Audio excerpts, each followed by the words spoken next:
Olá, sejam muito bem-vindos a mais um episódio do nosso IDCcast. Hoje o tema é de extrema importância e fundamental dentro da psicologia. Iremos falar a respeito da avaliação neuropsicológica. Tenho certeza que em algum momento você já se perguntou: para que serve essa avaliação? E o que ela pode revelar a respeito do funcionamento da nossa mente? E para falar sobre este assunto, nós teremos aqui hoje a neuropsicóloga Juliana Lima. Ju, é um prazer tê-la aqui conosco, uma parceira já do Instituto, né? Já estamos juntas há algum tempo. E eu tenho uma satisfação enorme em poder estar compartilhando com você aqui agora a respeito desse tema. Imagina, eu que agradeço. Para mim é um super prazer conversar com você, principalmente aqui no Instituto, que é um lugar tão querido, que eu já trabalho há bastante tempo. Então, só agradeço o convite. Bom, vamos lá. Para começar, explica um pouquinho para a gente o que é essa tal da avaliação neuropsicológica, né? O que de fato ela avalia, para que ela serve, em que momento nós devemos buscar por ela, quem pode fazer essa avaliação. Acho que já dá para a gente ter uma ideia aí, essa introdução. Tá. Então, a avaliação neuropsicológica, a gente fala que é um conjunto de testes, é um conjunto de exames, que tem dois propósitos principais. O primeiro deles é o funcionamento, entender qual que é o funcionamento cognitivo, emocional daquela pessoa. Então, sempre que eu estou falando de cognição, eu estou falando sobre o processo de pensamento, né, o processo de funcionamento daquela pessoa na vida. Então, aqui envolve vários processos, como, por exemplo, a atenção, a linguagem, a memória. Então, o primeiro objetivo da avaliação neuropsicológica é esse, identificar qual que é o funcionamento daquele indivíduo. E o segundo principal objetivo é a identificação diagnóstica, que é o processo em que a gente vai ver os resultados desses testes, né? Dessas avaliações que a gente fez, se eles estão dentro ou não estão dentro de um conjunto de sintomas que vai levar a gente até o diagnóstico. Então, vamos supor que eu atenda uma criança. Essa criança está apresentando alguns sintomas. Eu preciso entender se esses sintomas, por exemplo, de agitação motora, pode ser relacionado a um déficit de atenção ou se é uma questão comportamental. Por isso que a gente avalia tudo nesse processo avaliativo. E em que momento a família, ou quais são os sinais, os principais sinais, uma família pode identificar e entender que é momento de buscar por uma avaliação? Ou primeiro ela tem que buscar por outro profissional, e esse profissional que vai encaminhar para você? Como é que funciona isso? Porque é importante a gente saber em que momento nós vamos buscar pela tua especialização, né? Pela avaliação em si. Porque muitas vezes existem muitas pessoas hoje, infelizmente, que se autodiagnosticam, né? Então, sim, assim, é aquela famosa, o meu TDAH tá alto, tá atacado hoje, eu acho que eu tenho um pouquinho disso ou daquilo. Mas, brincadeiras à parte, qual é o momento exato de buscar por uma avaliação? Eu acho que aqui é importante a gente abordar, né, que dentro do desenvolvimento humano a gente tem aquilo que a gente chama de marcos de desenvolvimento. Então, hoje em dia, a gente acostumou a falar que cada criança, por exemplo, tem o seu tempo. E isso dentro do desenvolvimento neuropsicológico não é verdade. É esperado que a gente atinja alguns marcos em determinada idade. Então, por exemplo, uma criança de 2 anos, é esperado que ela já fale algumas palavras, já construa frases pequenas. Então, quando a gente percebe que esses marcos eles não estão sendo atingidos da maneira correta, é importante que a gente busque uma avaliação. Se a gente está falando sobre o público adulto, por exemplo, qualquer coisa que traga sofrimento para esse indivíduo e que não seja melhor explicado por uma experiência que ele viveu. Então, por exemplo, se a gente for falar de alguém que perdeu alguém recentemente, é natural que essa pessoa tenha sintomas relacionados à tristeza, à perda de atividade. Se não tem nada externo, essa mudança pode e deve ser avaliada.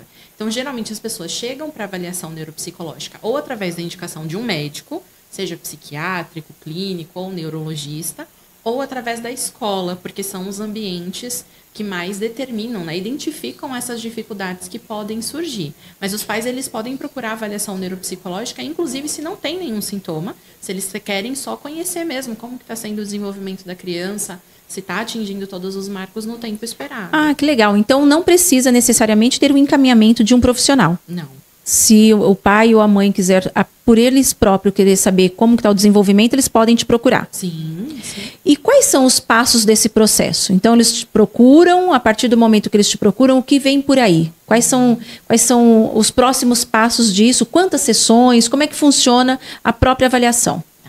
Então, se a gente for pensar no público infantil, a avaliação tem alguns passos. O primeiro é o preenchimento de anamnese, que é onde a gente conhece a vida dessa criança através dos pais. Então, eu preciso saber, por exemplo, como foi a gestação, quais foram os dados dos primeiros anos, para a gente entender como essa criança está se desenvolvendo. Porque isso implica muito. Muito, muito. Então, assim, a história de vida dos pais, da gestação, tudo isso vai implicar no resultado da avaliação. Sim, sim. Principalmente no nosso raciocínio clínico, porque isso é uma outra dúvida que as pessoas têm. Então, qualquer pessoa, se fizer esse teste aqui, eu vou conseguir ter um resultado. Não, a gente tem um raciocínio depois disso. A gente junta todos os resultados e eu preciso de alguém que saiba interpretar. Por isso que é importante que a avaliação neuropsicológica seja feita por um neuropsicólogo ou por um psicólogo que tenha já esse conhecimento desse desenvolvimento. Então, depois que a gente faz esse levantamento de dados na anamnese, eu monto a bateria de testes. Então, dentro daquela idade, da condição daquela criança, quais são as atividades que a gente consegue fazer? Então, por exemplo, o teste de inteligência que a gente tem, que é o mais conhecido, é o VISC, para crianças de 6 até 16 anos. Só que ele é um teste de inteligência que envolve a parte verbal. Então, se eu estou atendendo uma criança não verbal, eu não consigo aplicar esse teste. Eu preciso pensar numa outra alternativa para avaliar a mesma questão. Então, a segunda fase é essa, a formatação de quais serão os testes aplicados. Aí a gente vai para as aplicações, que acontecem mais ou menos de 8 a 12 sessões, depende muito, né, do desempenho da criança, do desempenho da família. E aí, no final, a gente tem aquilo que a gente chama de entrevista devolutiva, que nada mais é do que uma sessão de apresentação de resultados. Então, com os pais, com a escola e, se a criança já for maiorzinha, também com a criança, para que ela possa também entender o próprio funcionamento. Então, a gente tem esse esquema de avaliação. Para o adulto, a mesma coisa. Para o adulto, a mesma coisa. E que aí a gente só vai ter interação com aquele adulto. Né? A gente tem, então, a anamnese é feita com ele, e aí a gente faz entrevistas com pessoas de referência. Então, se for um adulto, por exemplo, de 18 anos, a gente pode conversar com os pais para saber sobre o desenvolvimento, conversa com o psicólogo, se já estiver em acompanhamento. Então, é a mesma coisa. E a avaliação neuropsicológica, ela traz o resultado de qualquer tipo de transtorno? Não necessariamente. Existem transtornos que a gente precisa, por exemplo, de auxílio de exames de imagem. Esses exames de imagem são feitos exclusivamente pelos médicos. Então, se a gente está investigando, por exemplo, a possibilidade de demência, é importante que, junto com a avaliação, aconteçam os exames de imagem e aí é o neurologista que vai fechar esse diagnóstico. É importante explicar que, dentro da legislação brasileira, o único profissional que tem o direito de fechar o diagnóstico é o médico. Então, a avaliação neuropsicológica é como se fosse um conjunto de exames que ele pede para que ele possa identificar. Então, vamos supor que você está sentindo uma dor de cabeça, você vai ao clínico geral, ele vai te pedir vários exames, porque a dor de cabeça pode significar várias coisas. Então, você faz os exames, volta ao médico e ele te diz o que ele tem. A avaliação neuropsicológica é basicamente esse conjunto de exames que os médicos precisam para refutar algumas hipóteses e comprovar outras. Então, se eu tenho o seu relatório, a avaliação fechada, né, com a sua total... como que fala? O relatório final da avaliação, o laudo. Fugiu a palavra do laudo. Se você tem um laudo na sua mão, ele por si só não tem nenhum valor. Por exemplo, se eu vou levar o laudo numa escola e falar, olha, através dessa avaliação neuropsicológica, meu filho foi diagnosticado, né? A hipótese diagnóstica, então, o seu laudo traz. Isso. Não é algo que vai ser... Precisa primeiro ser validado por um psiquiatra ou por um neuropediatra, se for o caso, um neurologista, para que ele possa ter o valor como um documento. Isso. Fora isso, é só uma hipótese diagnóstica. Exato. É como se fosse um processo contínuo mesmo, porque esse médico ele não consegue fechar esse laudo sem os exames, e os exames por si só não comprovam esse laudo. Então, hoje, dentro da legislação, é o médico que vai dizer, por exemplo, então, esse laudo indica a TEA, que é o transtorno do espectro autista, e aí ele vai falar, nível 2 de suporte, e com isso ele vai ter esses direitos frente à escola ou frente ao sistema burocrático que nós temos, né, com relação a benefícios governamentais, por exemplo. Então, a gente precisa dessa continuidade. Geralmente é assim que acontece. Começa com a escola ou o médico, vem para avaliação e termina com o médico. Esse encaminhamento sempre é feito dentro da avaliação neuropsicológica. Ô Ju, uma outra coisa também que é muito importante, eu tenho visto muito isso, os pais têm muito medo do resultado da avaliação, por conta até mesmo do próprio diagnóstico, né? De repente o medo de não saber lidar com o diagnóstico que pode vir. e também dos rótulos.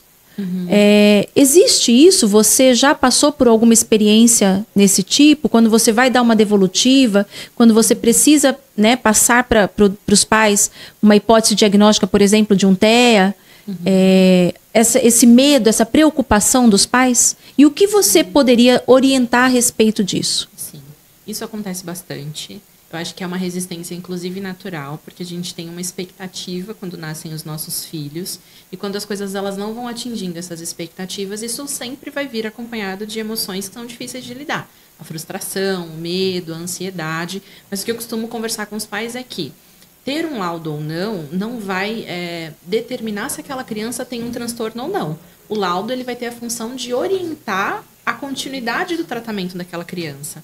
Então, nem todo mundo que tem o transtorno do espectro autista, por exemplo, vai ter as mesmas necessidades. E é pensando justamente nisso a importância do laudo. Então, o seu filho tem essas necessidades. Então, por exemplo, tem a inteligência preservada, mas está apresentando uma dificuldade na socialização.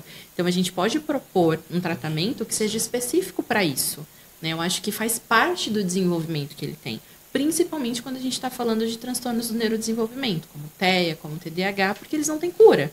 Então, é algo que aquela criança e depois um adulto vai precisar lidar para o resto da vida. E quanto melhor a gente conhecer aquilo que a gente precisa lidar, mais seguro a gente fica, mais fortalecido a gente fica, e melhor são as nossas intervenções, né, os tratamentos que a gente recebe. Porque se eu não sei exatamente a dor que eu tenho, qualquer medicação me parece ser útil, quando na verdade não é. A gente tem uma medicação específica para cada necessidade. Com os transtornos a mesma coisa. Sim, perfeita a sua colocação. Existe também no meio nessa questão da neuropsicologia, mitos? A gente percebe que cada área tem os seus mitos e verdades, né? Na parte da neuropsicologia, existe alguns mitos? Sim. Quais seriam? O primeiro grande mito é que todo mundo que faz avaliação neuropsicológica sai de lá transtornado. A gente escuta isso. Então, assim, não tinha nada até fazer essa avaliação. Então, todo mundo fala hoje em dia, todo mundo tem TEA, todo mundo tem TDAH.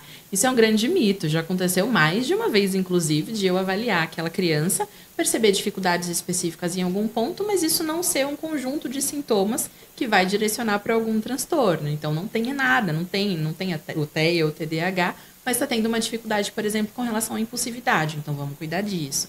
Eu acho que esse é o principal grande mito. E o segundo é muito relacionado à ideia de exame mesmo que as pessoas têm. Então, elas acham que a avaliação neuro vai ser um exame médico, vão ser coisas que essa criança não vai conseguir fazer. Então, eu acho que mora muito nesse lugar do desconhecido, de não entender o que é e nem para que serve. Mas o principal mito hoje em dia é que todo mundo sai da avaliação neuropsicológica transtornado. Transtornado. Bom, para encerrarmos, eu queria que você deixasse uma mensagem para quem está nos assistindo, para quem está nos ouvindo e que ainda tem dúvida se é o momento de buscar por uma avaliação, se realmente ela deve buscar por essa avaliação, se ela tem medo, receio do que pode vir nesse diagnóstico. Enfim, deixe uma mensagem para quem está nos assistindo e nos ouvindo para que eles não fiquem transtornados. Eu acho que o mais importante, na verdade, é justamente a ideia de que tudo o que a gente desenvolve parte do autoconhecimento. Então, quanto melhor você se conhecer, melhor você conhecer o seu filho, a sua criança, melhor você vai saber lidar, não só com as necessidades, mas também com as potencialidades que ele tem, que isso é uma coisa importante. Dentro da avaliação neuropsicológica, a gente não pontua só dificuldades, a gente identifica também quais são as maiores potencialidades tanto do adulto quanto da criança. E isso fortalece e direciona aquilo que ele precisa receber para que possa se desenvolver da melhor maneira possível. Então, se você me perguntar qual é o melhor horário, né, qual é o melhor momento para buscar uma avaliação neuropsicológica, eu digo que o melhor momento é quando falta qualquer tipo de autoconhecimento. Então, se tiver qualquer dúvida com relação ao seu desenvolvimento ou ao desenvolvimento do seu filho, essa é a hora certa de buscar. Ju, muito obrigada por compartilhar tanto conhecimento. Acho que foi uma conversa muito rica, porque, na verdade, a avaliação ela não vem só para trazer um diagnóstico, né? Ela vem para mostrar o funcionamento da nossa mente e o que a gente pode fazer para melhorar em relação até mesmo ao comportamento, como você disse. E chegamos ao final de mais um episódio. E você, que aprendeu hoje um pouquinho mais a respeito deste assunto, do que realmente é uma avaliação neuropsicológica, e acha que está no momento de conhecer, de se entender, de buscar saber exatamente o que está acontecendo, fica o convite. Venha conhecer, venha conversar com a neuropsicóloga, né? É também psicóloga, né, Ju? Também. Com a neuropsicóloga Juliana Lima, ela faz parte aqui do Instituto Débora Cristina. E para você que fez sentido, que gostou do assunto, que achou relevante, deixe o seu like, curta, compartilhe e até o próximo episódio.